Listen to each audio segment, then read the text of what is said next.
શ્રદ્ધા હોય તો પુરાવાની જરૂર નથી. અતુલભાઈ ચૌહાણની કઠિન યાત્રાનું 13મા દિવસે બોટાદ જિલ્લામાં ભવ્ય સ્વાગત.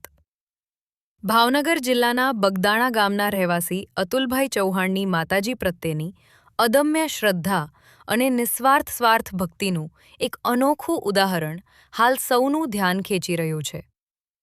તેમણે કોઈ માનતા નહીં, પરંતુ પોતાની ભક્તિની ભાવના વ્યક્ત કરવા માટે બગદાણાથી સુપ્રસિદ્ધ યાત્રાધામ ચોટીલા સુધીની 182 કિલોમીટરની કઠિન દંડવત યાત્રાનું આયોજન કર્યું છે.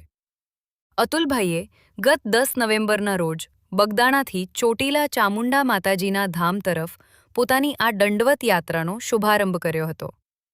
આ યાત્રામાં તેઓ ઊભા થઈને ચાલવાને બદલે જમીન પર સૂઈને શરીરને દંડની જેમ લંબાવીને આગળ વધી રહ્યા છે, જે તેમની ભક્તિની પરાકાષ્ઠા દર્શાવે છે.